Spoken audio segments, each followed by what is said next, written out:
बाल अधिकार जागरूकता पर हुई कार्यशाला उकवा। समाज में नित्य बढ़ रहे बाल अपराधों का सबसे बड़ा कारण होता है कि लोग गलत का विरोध नहीं कर पाते या समय पर परिजनों को सूचित नहीं करते और लोगों और समाज के डर से छोटे अपराधों को छुपाते हैं, जिसका नतीजा अपराधी बड़े कृत्य करता है और उसके हौसले बुलंद होते हैं। यदि हम अपने आप को कमजोर न माने और गलत का सही समय पर पूरी ताकत के साथ विरोध करे तो कोई हमारी तरफ आंख उठाने की भी हिम्मत नहीं कर सकता। उक्त साक्य के उद्गार आज ग्राम टंटाटोला हायर सेकेंडरी स्कूल में किशोरी बालिका जागरूकता कार्यक्रम में पहुंचे मानव अधिकारी कार्यकर्ता एवं समाज सेविका फिरोजा खान ने कहे ज्ञात हो कि आज ग्राम की किशोरी बालिकाओं की स्वास्थ्य की जांच कर उन्हें उनके अनेक अधिकार जो भारतीय संविधान में वर्णित है, जो उनका हक है, उन्हें अवगत कराया। बहुत बार जानकारी के अभाव में लोग शोषण का शिकार होते हैं और अपने हक और अधिकारों की लड़ाई भी नहीं लड़ पाते हैं, जिसका नाजायज फायदा अन्य लोग उठाते हैं। आज इस कार्यक्रम में उपस्थित अनेक विभागों के अधिकारियों ने बच्चों को अनेक प्रकार की जानकारियां प्रदान की। इस अवसर पर उपस्थित उकवा चौकी के नवपदस्थ चौकी प्रभारी अनुराग सिंह ने बच्चों को गुड टच और बैड टच के बारे में बहुत विस्तार से समझाया और कहा कि कभी किसी प्रकार की समस्या होने पर निसंकोच बालिकाएं किसी भी समय पुलिस को सूचित कर सेवा ले सकती हैं।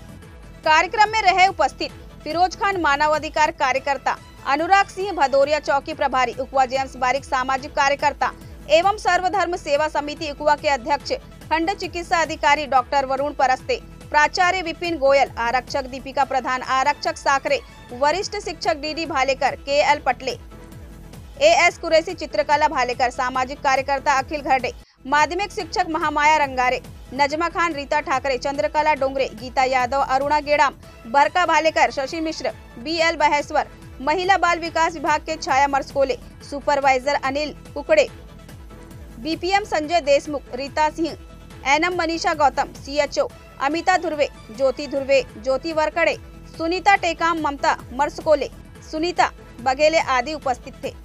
हमारे लब खामोश हैं। बहुत बार हम देखते हैं कि जो घटनाएं होती है सिर्फ हमारी खामोशी के कारण, और जैसे सर ने कहा कि सबसे अच्छा आपको एक अधिकार मिला है शिक्षा का अधिकार, और शिक्षा का अधिकार के तहत बाबा साहब अम्बेडकर ने भी कहा कि शिक्षा वो शेरनी का दूध है, जो पिएगा वो दहाड़ेगा। इसी गांव की घटना बताओ, भाईजान के यहाँ पर शादी थी, इन्हीं की भतीजी की शादी थी। इसी गांव में शादी होने के बाद उसी मंडप पे निकाह हुआ। निकाह होने के जस्ट बाद बेटे लड़के ने दहेज की मांग किया कि मुझे दहेज में गाड़ी चाहिए। सही बात है ना? इनकी भतीजी जो कि पढ़ी लिखी थी, परिवार पढ़ा लिखा था, इन लोग समझदार थे। गांव में डर होता है कि यदि बेटी का रिश्ता जुड़ गया, रिश्ता होने के बाद रिश्ता टूट जाए तो बोलते शर्म के बारे हमको क्या बोलेंगे। इसलिए कैसा जो लड़का दारू पीता हो, कैसा भी हो, बोले नहीं शादी नहीं रुकना चाहिए, दे दो उसको। पर याद रखें, यदि शिक्षा आपके पास में तो आप उसका विरोध कर सकते हैं, क्योंकि परिवार इनका पूरा पढ़ा लिखा परिवार है। भतीजी पढ़ी हुई थी, उसी मंडप पे उसने तत्काल विरोध करी कि मैं दहेज लोभियों के साथ शादी नहीं करूंगी। और आप जानते हैं 10 मिनट पहले जो शादी हुई, उसी 10 मिनट में मंडे के अंदर ही तलाक भी हुआ। ये उदाहरण है इसी चिकला जोड़ी का। तो सिर्फ ये क्यों संभव हुआ? क्योंकि उसके पास शिक्षित थी वो। यदि गरीब होते या मानो अशिक्षित होते परिवार, तो निश्चित तौर पे शर्म लाज के चक्कर में वो अपना खेती बाड़ी बेचते गिरवी। शिक्षा का जो अधिकार मिला हुआ है, अगर उसका लाभ ग्रामीण अंचल, शहरी अंचल या कहीं भी रहने वाला बच्चा अगर उठाता है, तो उससे उस देश की भी प्रगति होगी, उसके परिवार की भी प्रगति होगी, बच्चे की स्वयं की प्रगति होगी।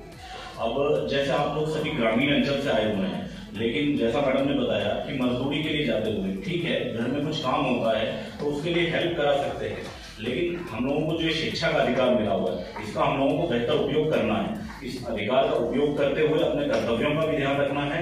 और कोई आपके बाल को छूता है तो आप उसे तुरंत क्या कहेंगे?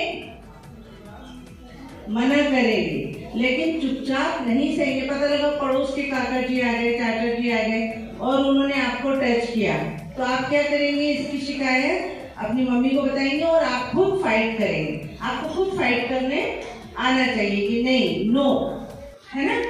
ये सब क्या कहलाते हैं? Bad touch.